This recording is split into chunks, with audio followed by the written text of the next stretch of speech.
Bitcoin is the future of payments. It is money for the 21st century, but it's so slow to send and transact. And can you really use it for small purchases? Well, in this video, we're going to be finding out about how that is possible and how Bitcoin is going to get to rule the roost of the entire crypto, financial, money, economic center.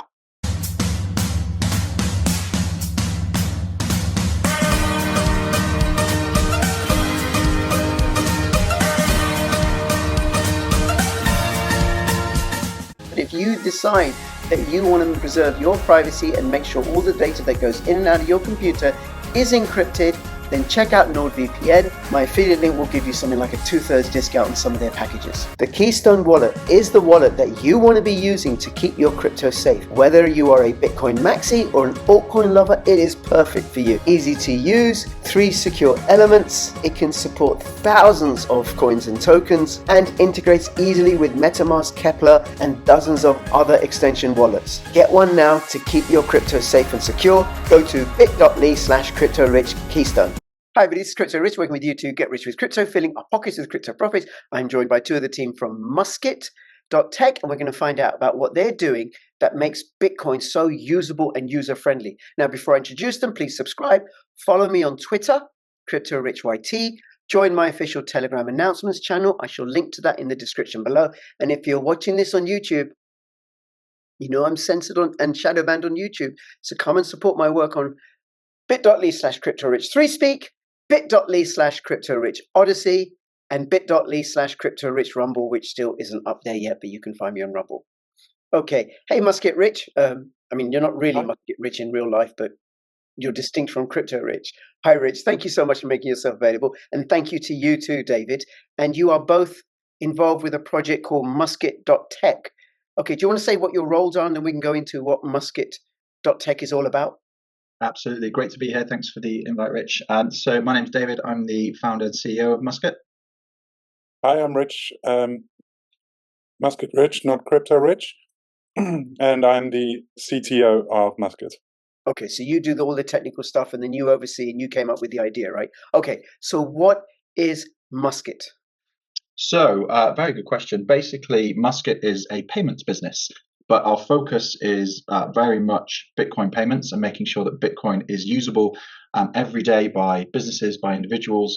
We want every single business everywhere, certainly in the UK to start with, and then ideally the world, to be able to accept Bitcoin. And that is a challenge today for many different reasons, but we think we've built a product and a proposition that works and makes it easier for businesses to integrate Bitcoin into their everyday technical and payment stack. Okay, but why Bitcoin? I mean, the Bitcoin's slow, it's expensive, it's cumbersome. You know, I much prefer the speed of Litecoin, or perish the thought, Ripple, or Dogecoin. You know, and Dogecoin has got a dog on its. That's a proper coin, right? A dog face coin, or something like Monero or Pirate Chain for the privacy features. Why Bitcoin? I've never heard of any of those other tokens or things that you've just mentioned. So Litecoin. What language you're speaking? I don't know what those things are. They sound very very low tech. But joking aside, look, in our view, Bitcoin is the only game in town. You can talk all day about decentralization or transaction speeds or utility. Bitcoin is money for the world. Bitcoin is money for people, for individuals, and it's the most important asset on the planet to challenge the role of banks, governments, and money. So, you know, I don't think about Bitcoin as something that you compare from a transaction speed perspective. That's an important part of it. I think this is going to be a video laden with cliche most likely, but I think about it as more of a step change and a leap forward in advancement and technical advancement, akin to the ones that we saw with the introduction of electricity, right? Sort of, a long time ago, the introduction of the internet. Bitcoin changes the dynamics of society. It challenges what we think of as money and how we interact with both our government and the providers of central bank issued money. So, making sure that individuals have control of it and can use it in their everyday lives, businesses can use it and accept it freely and frictionlessly is very much our driving ethos. But if I think of Bitcoin is money, I absolutely agree with you. It is money. It has all the qualities of money. Just it is like gold. It is like silver. But if I think of Bitcoin as like gold, digital gold, and then Litecoin as digital silver, because that used to be the case. Litecoin's way more decentralized because you can mine it on, on a GPU or something like that. So why not a world where, where there are at least two cryptocurrencies, Bitcoin and Litecoin? What's your counter to that? Well, you don't. You just don't need it. Bitcoin can address both. I think I can't remember where the analogy came from a few years ago. I think it could well have been Nick Carter actually. But the base blockchain or base Bitcoin layer is akin to transporting goods or goods across ships and oceans. So it's more like a cargo ship carrying enormous transactions. The Lightning Network is which we're integrating with Musket is much easier for low value transactions, almost more akin to that final mile, that postman delivering the T-shirt or the trainers, whatever it is that you've ordered online to your door.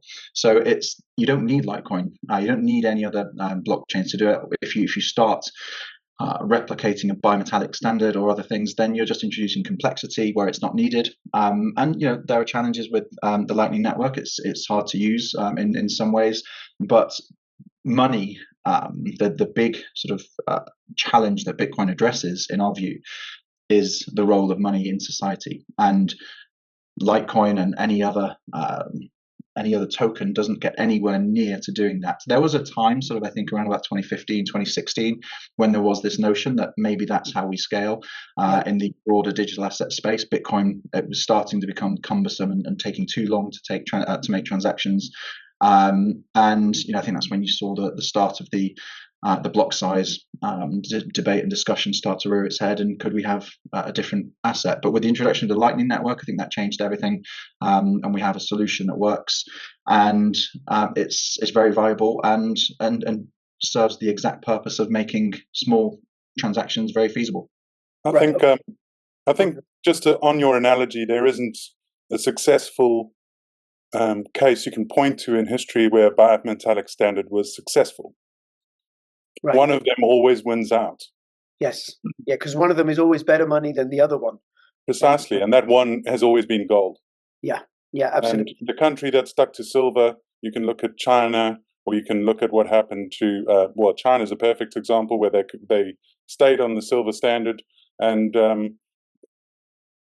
they landed up, people would go there and trade things for silver because it was cheap for them, and basically buy their goods with silver because it was much cheaper. So those kind of arbitrage things that happen in a bimetallic system. I mean, you're a trader, I'm guessing. No, I don't trade. I hodl, but I do other stuff with other cryptocurrencies. Right, and you hodl those, or you just sort of like swapping them out to make more Bitcoin? What are you really swapping them out to make more Bitcoin and a few privacy coins? Privacy coins. Yeah. But no, you make a good point, because good money always drives out bad money. Well, we have the best money, so why work on anything else? Bitcoin is the best money, and it is. If you give me a choice between 1 ounce of silver or 1 ounce of gold, I'll take the gold. Thank you very much. Right. Well, even if I gave you the choice of £1,000 worth of gold or £1,000 in Great British pounds sterling, I'll take the gold. Well, exactly. Gold. Yeah, because it's better money. Yeah. No, so if I gave you £1,000 worth of Bitcoin or £1,000 worth of Litecoin, I know what you're going to take. I'll take the Bitcoin. I'll take the Bitcoin, and certainly my wife would take the Bitcoin. But it's great what you say. And the tragedy is not enough people know this. Not enough. Certainly in the UK and in the West, people generally do not get the value of gold. They don't get it. They don't get it. They don't get it. And people are only now very slowly waking up to the value of Bitcoin. So I think the point that you make is really valid. And something else that occurred to me, Dave, while you were talking, is if there is a buy crypto standard, then you're going to have the challenge of going from one to the other, versus something that's very, very simple. Okay, I'm going to use Bitcoin here. Oh, this place only takes Litecoin. So let me go, but I want what they got. So let me go and change my Bitcoin to Litecoin somewhere. So I do get it. Okay. And the application that you're building, or what Musket is building, uses the Lightning Network. And we're going to do a separate video. We're going to go into some of the intricacies of Lightning. But I think suffice to say, Lightning makes small transactions viable because it's very low cost and very fast. Very fast. Right. Correct. Yeah. Okay. All right. So now you want to make Bitcoin available for people to use in a retail setting, and not just a store of value in the way that gold is. So how are you doing that? So, very good question. It's almost like you know the answer ahead of time. Christopher. Of course, what you have is amazing. So, yeah, look, we thought long and hard about this. There's a lot of Bitcoin businesses out there. We started off thinking, could we reskin a capability that exists and take that to market and just extol the virtues of Bitcoin and try and get as many businesses as we can.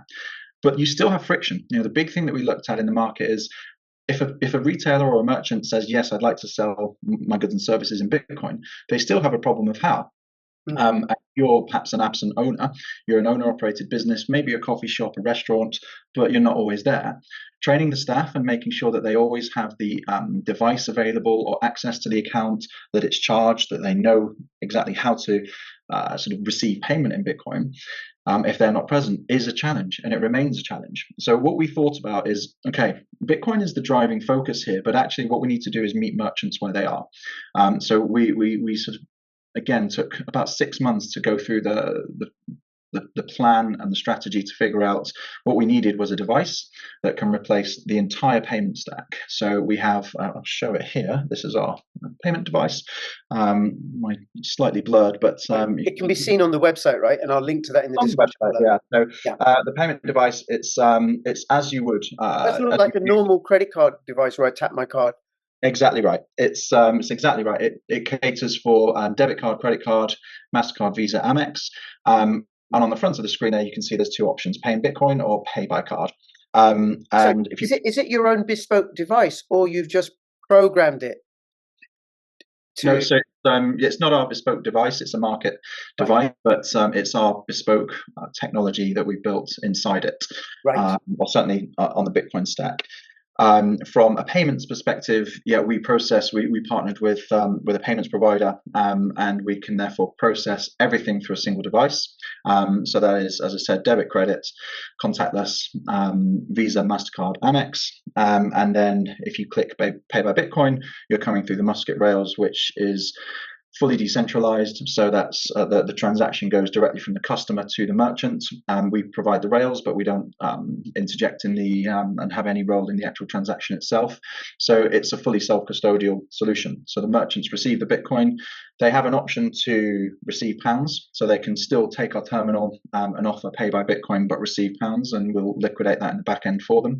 For those that aren't sort of fully convinced or don't want that sort of fluctuation of Bitcoin risk, but they like the idea of accepting it as an alternative payment method. So that's sort of what we spent the last year building, making sure we're sort of in a place that we can scale, and we launched at the end of March.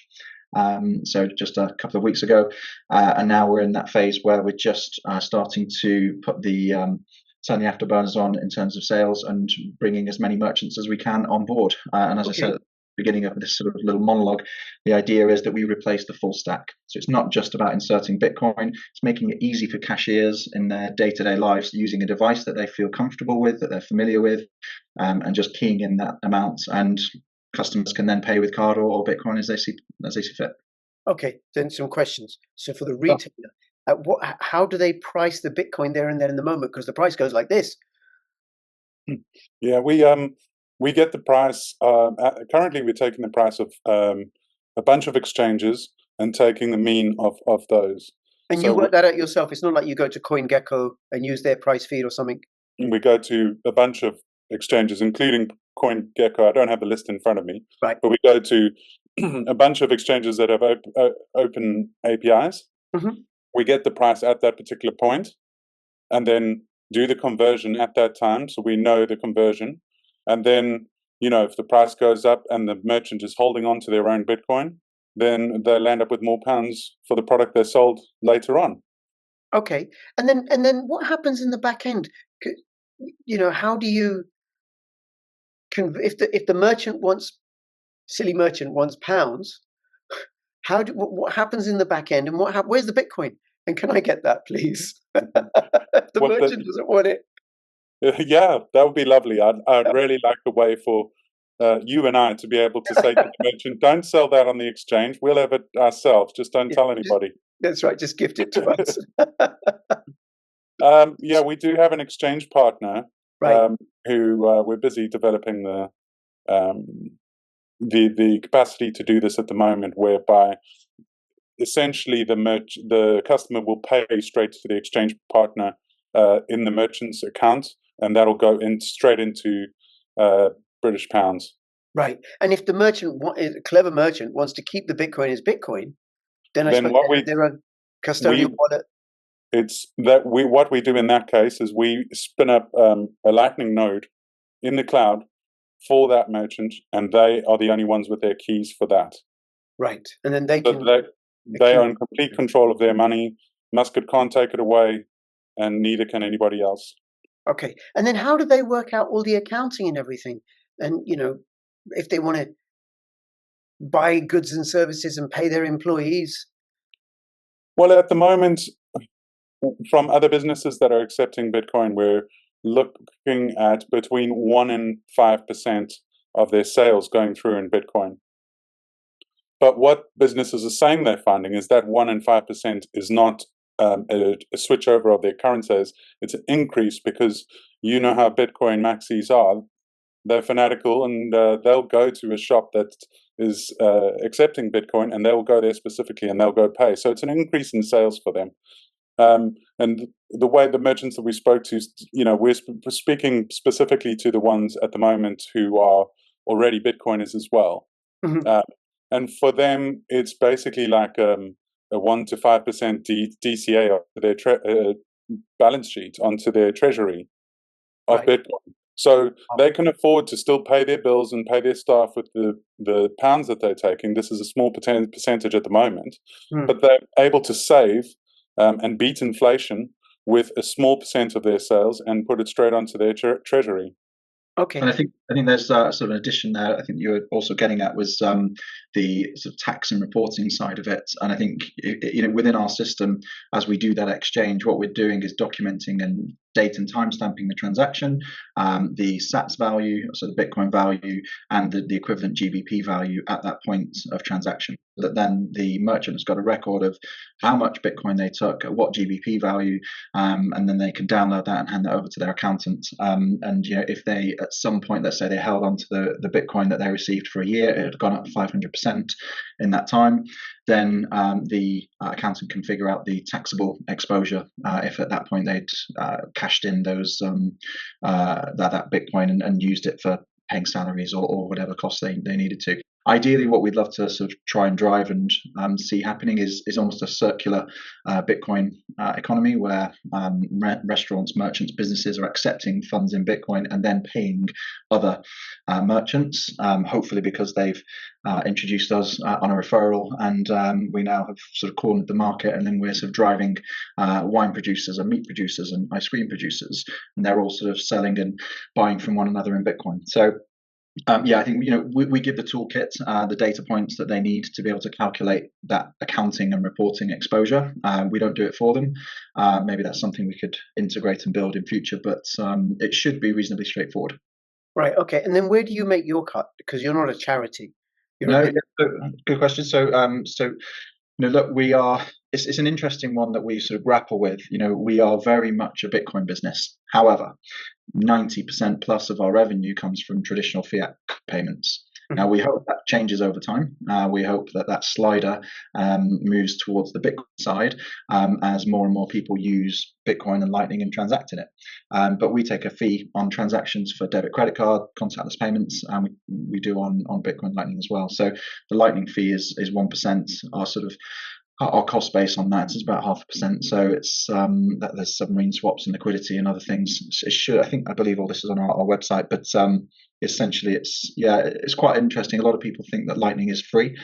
If you're doing it in a centralized custodial way, yes, arguably. If you're doing it in a fully non-custodial, decentralized way, there's a few other costs that you need to consider. Okay. Basically, the same way as your corner shop or any other store in your town has a card machine, and the provider of that card machine has to make money too. We make it the same way. Sure. By charging a small fee on each transaction.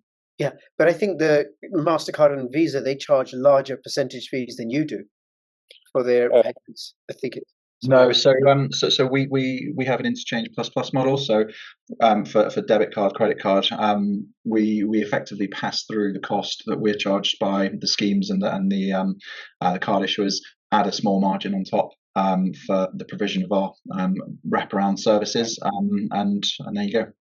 Okay, and then how are you going about getting more businesses? And is there a list of the businesses that use your device? That will be coming. We're doing a few podcasts with the premier podcasters in the space, of which this is the first one. So, but so joking aside, look, we're very much a startup, bootstrap, right? This is a very ideological vision. It's hard yards. It's the toughest environment in the last 10, maybe 15 years to raise funds.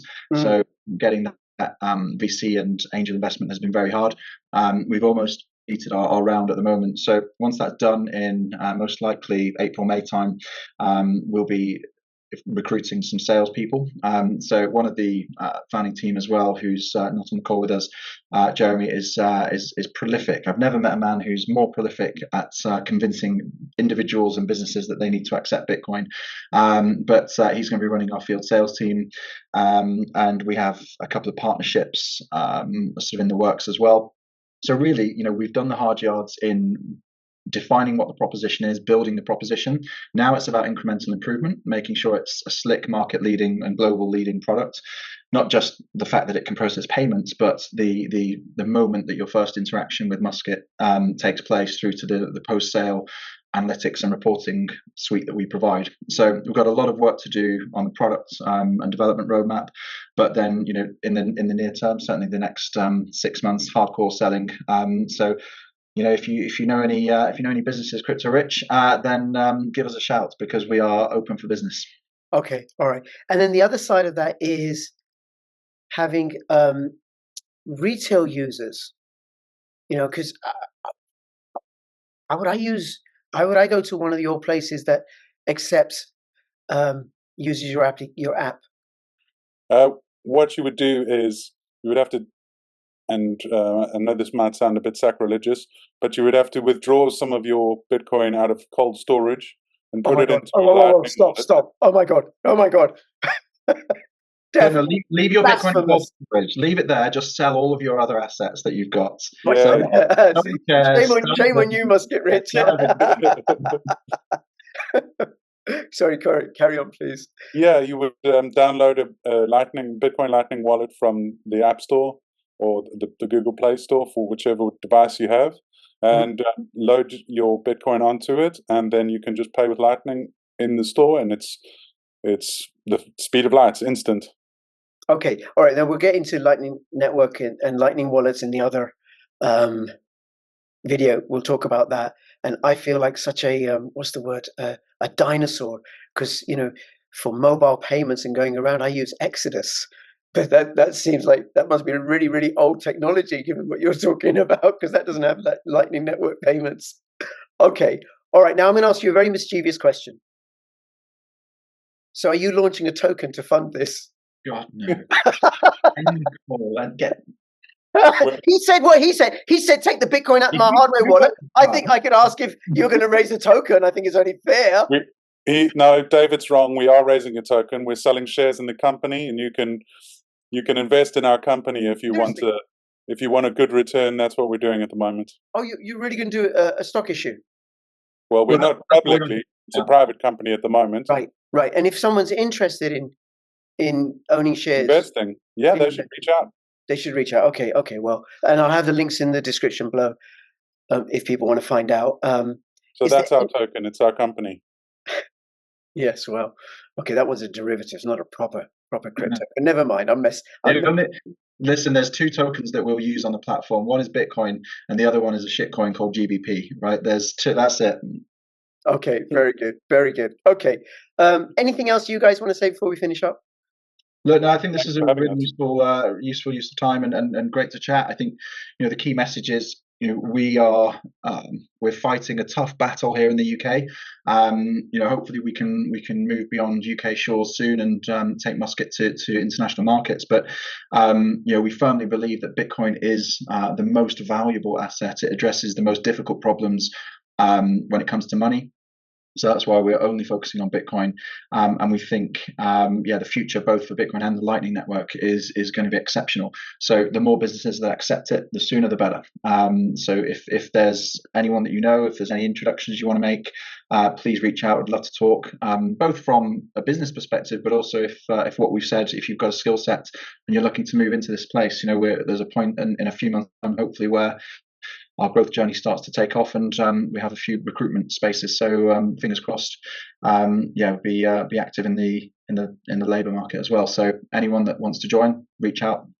Fabulous, fabulous. David, Rich, thank you so much. What a great name you've got as well, Rich. I must say that. So thank you so much for both of you. Really appreciate it. Look forward to having Musket back on my channel again to talk about its growth and development. And anybody, please check it out. Links in the description below. If you're not in the UK, let your UK contacts know about this. If you are in the UK, we'll pass it around. And between now and when I see you next, please keep filling your pockets with Bitcoin profits. This is Bitcoin David and Bitcoin Rich and Crypto Rich signing out. All the best. Bye-bye.